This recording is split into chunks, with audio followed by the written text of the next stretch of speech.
Hey students, today's topic is pond culture. जो हमने chapter start किया था वो था मेथड्स ऑफ फिश कल्चर, जिसमें हमने आज फर्स्ट टॉपिक देखना है इस चैप्टर का, जिसका नाम है पॉन्ड कल्चर। तो स्टार्ट करते हैं, let's get start. Pond culture is the traditional in form fish farming. ये जो मेथड है पॉन्ड कल्चर, वो है एक ट्रेडिशनल मेथड। कौन सा है? ट्रेडिशनल मेथड है, ओके। जो कि मतलब पुराना वाला, बहुत सदियों से चलते आ रहा है ये वाला जो मेथड है फिश फार्मिंग के अंदर, ओके। तो नेक्स्ट पॉइंट है, it is adopt by fish farmers throughout the world. जो जो फार्मर्स होते हैं वो क्या कर रहे हैं, इस मेथड को सदियों से करते आ रहे हैं। और ये वाला जो मेथड है ना, ये सारा पूरे वर्ल्ड में फैला हुआ, हर कोई इसको करता है ना। जापान हो गया है ना, ज़्यादातर जहाँ पर फिश फार्मिंग होती है, जैसे कि जापान और इंडिया, कोरिया, चाइना, यहाँ पर बहुत ज़्यादा होता है ना, एशियन कंट्रीज में, ओके। नेक्स्ट वाला जो पॉइंट है वो है, different types of pond like nursery, rearing and stocking ponds are formed by the excavation in the earth near the perennials water source. अब यहाँ पर जो है, इसमें बोला जा रहा है कि जो पॉन्ड्स होते हैं, लाइक नर्सरी पॉन्ड होगा, रियरिंग पॉन्ड होगा, स्टॉकिंग पॉन्ड होगा, ये वाले जो होते हैं वो किस में आते हैं? पॉन्ड कल्चर में आते हो ना। और ये वहाँ पर लगाया जाता है जहाँ पर सोर्स ऑफ वाटर प्रेजेंट हो, ओके। तो in the nursery pond spawn 2 to 25 mm। अब जो होते हैं हमारे नर्सरी पॉन्ड, उसमें नर्सरी पॉन्ड क्या है वो पहले देख लेंगे कि नर्सरी पॉन्ड एक ऐसा पॉन्ड होता है जो कि पॉन्ड कल्चर में आता है, और उसमें छोटे छोटे छोटे छोटे स्पॉन्स होते हैं, है ना। मतलब कि बहुत छोटे छोटे छोटे जो अभी सीड्स से लेकर जो अभी बहुत बहुत बहुत छोटे, जो कि 20 to 25 mm से भी छोटे, है ना, उससे भी छोटे वाले क्या होते हैं इसके अंदर? फिशेस होते हैं, ओके। जिसको हम क्या कहते हैं फर्दर, मतलब सबसे छोटा जो साइज़ होता है सबसे पहले नर्सरी में ही होता है, नर्सरी पॉन्ड में ही होता है, ओके। उसके बाद जिस तरह से हमारे पास क्लासेस होते हैं, नर्सरी क्लासेस, फिर उसके बाद फर्स्ट केजी आती है, फिर सेकंड केजी, फिर इसी तरह से नर्सरी में सबसे छोटे बच्चे होते हैं, तो इसी तरह से नर्सरी पॉन्ड में भी सबसे छोटे फिशेज होते हैं, ओके। नेक्स्ट आते हैं रियरिंग पॉन्ड्स। तो rearing ponds are stocked with a fry 25 to 50 mm। तो जितना 25 to 50 mm, मतलब कि सपोज अगर हम रियरिंग पॉइंट की बात करें तो इसमें आपको देखने को मिलेंगे 15 to 20 सेंटीमीटर्स के लॉन्ग जो भी फिशेस होती हैं वो आपको देखने को मिलेगी, ओके। तो उसके बाद जैसे नेक्स्ट आता है हमारे पास स्टॉकिंग पॉन्ड, है ना। While the fingerlings 50 to 125 mm are kept in stocking pond. तो इतना वाला जो साइज़ होगा, जैसे कि 1 kg की, 2 kg की, अगर कोई 5 kg तक भी अगर कोई फिशेस है, वो हमको देखने को मिलती है स्टॉकिंग पॉन्ड में। तो समझ में आया, रेयरिंग पॉन्ड में सबसे छोटे होते हैं, नर्सरी पॉन्ड में सबसे छोटे होते हैं। सीड्स के बाद से जो भी जो लार्वा फॉर्म में होते हैं वो वाले कहाँ पर मिलेंगे आपको? नर्सरी में मिलेंगे फिशेस। उसके बाद वाले जो फिशेस होते हैं जिसका साइज़ जो होता है हमारा 5 सेंटीमीटर से लेकर 15 या 20 सेंटीमीटर तक, उसके बाद जो होता है हमारे स्टॉकिंग पॉन्ड, उसमें बहुत बड़े, जैसे कि 50 to 125 mm वाले फिशेस आपको देखने को मिलेंगे। Such ponds are formed proportionally per hectare area, in which 1% area is use for nursery pond, 2% area for rearing pond and 90% area is used for stocking pond. अभी यहाँ पर अगर सपोज़ कोई भी एक कोई भी लैंड है और वहाँ पर आप क्या कर रहे हैं? पॉन्ड कल्चर करना चाहते हैं, तो उसका जितना भी एरिया आपके पास अवेलेबल है उसमें से सिर्फ 1% हम किसके लिए देंगे? नर्सरी के लिए। उसके बाद 2% हम देंगे हमारे जो रियरिंग पॉन्ड होता है उसके लिए। उसके बाद सबसे ज़्यादा जो होता है 90%, वो हम क्या करते हैं? स्टॉकिंग पॉन्ड के लिए देते हैं, क्योंकि स्टॉकिंग पॉन्ड में सबसे बड़े फिशेस होती हैं, और सबसे बड़े फिशेस है तो जगह भी ज़्यादा लगेगी, क्योंकि साइज़ बड़ा होगा तो उनको मूव करने के लिए ना, उनकी ग्रोथ के लिए ना, रिप्रोडक्शन के लिए उनको ज़्यादा जगह लगती है, ओके। तो ये होता है हमारा मतलब इस तरह से उसको डिवाइड किया जाता है ना, पॉन्ड्स को। नेक्स्ट पढ़ेंगे।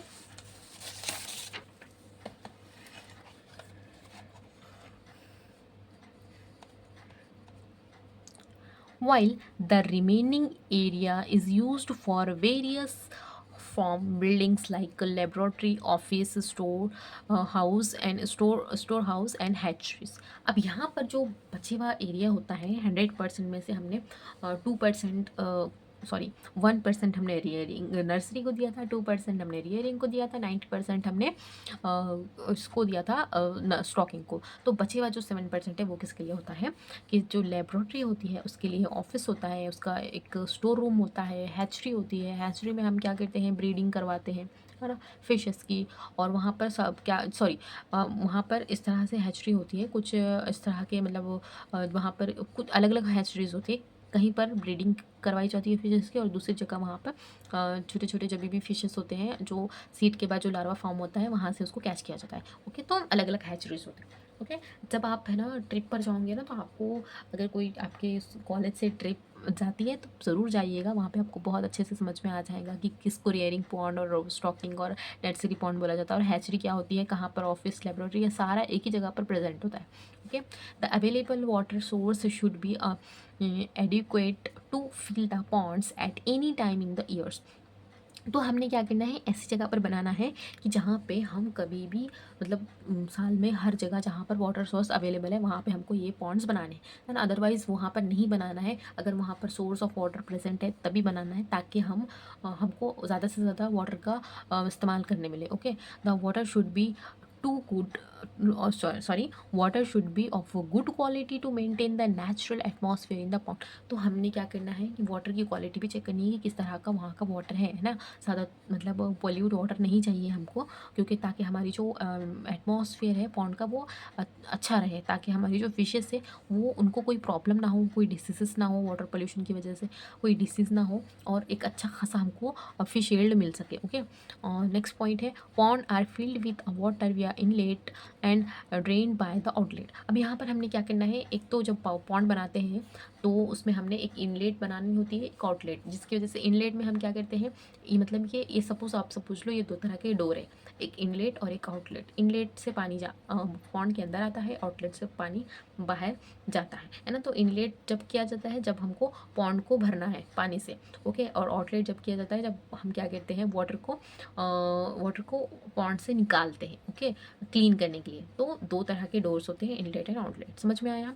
द नेक्स्ट है the inlet and outlet should be provide with the fine meshed screen to prevent the entry of unwanted organisms into the pond and the escaping of stock fishes from the pond। अब यहाँ पर जो inlet और outlet जब बना रहे हैं तो उसको एक स्क्रीन लगाना बहुत ज़रूरी है ना। जब भी हम मतलब आउटलेट और इनलेट बनाएंगे तो उसको एक स्क्रीन, ताकि हम प्रिवेंट कर सके हमारे जो प्रेडिटर्स हैं उनसे। हमने देखे थे ना, प्रेडिटर्स हैं, बहुत से प्रेडिटर्स होते हैं अलग अलग, और फिर वीड्स भी होते हैं जो क्या करते हैं, जो क्या करते हैं हमारे फिशेस को हार्मफुल होते हैं, जैसे कि एव्स होते हैं, या फिर कोई मतलब एम्फीबियंस वगैरह, रेप्टाइल्स वगैरह, कोई भी हो सकते हैं। तो ये हमारे इनलेट आउटलेट से आ जा सकते हैं पॉन्ड के अंदर, तो उनको मतलब उनसे बचाने के लिए हमको एक स्क्रीन का होना बहुत ज़रूरी है, ताकि वो क्या कर सके, हमारे फिशेस की मतलब फिशेस को उनसे कोई नुकसान ना हो। ओके, नेक्स्ट है generally nursery ponds are smalls and the seasonal ponds with the dimension इसका। अच्छा, तो जो नर्सरी पॉन्ड होता है उसका डायमेंशन 50-54 होता है, और जो रियरिंग पॉन्ड होता है उसका 90-34 होता है, और जो स्टॉकिंग पॉन्ड होता है उसका होता है 360 होता है। तो इस तरह का इसका क्या होता है, लेआउट होता है। ओके, नेक्स्ट हमारे पास है liming and manuring is done to correct the pH of water and grow naturally food abundantly for the first growth of fishes. अब जो होती है हमको लाइमिंग करना बहुत ज़रूरी है, और मैनूरिंग करना भी बहुत ज़रूरी है। क्यों? क्योंकि जो हमारे पास वाटर है उसके अंदर जो है पीएच भी प्रॉपर है, अच्छे और उसका जो वाटर का पीएच है वो भी कंट्रोल में रहे, और जो नेचुरल फूड है वो भी हमको मिल सके। तो मैनूरिंग में हम क्या करते हैं, जो हमारा आर्टिफिशियल फूड होता है वो प्रोवाइड करते हैं। आर्टिफिशियल जो फूड होता है वो हम उसको देते हैं, ताकि हाँ जो नेचुरल फूड है वो हमारा ख़त्म ना हो।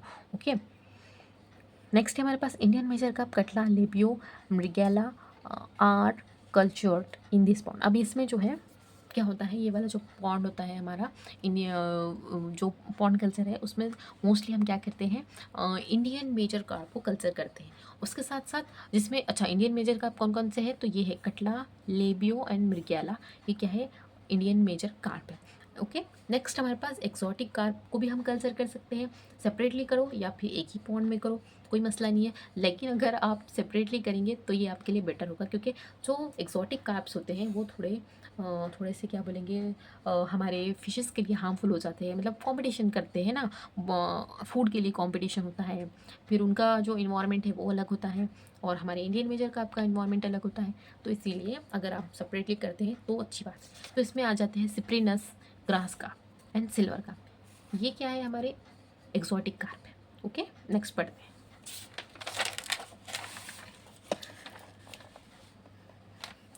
Fishes are examined periodically to check the growth and infection of fishes. अब जो है, अब एक मरतबा आपने पॉन्ड बना दिया तो ऐसा नहीं है कि बस उसको छोड़ देना है।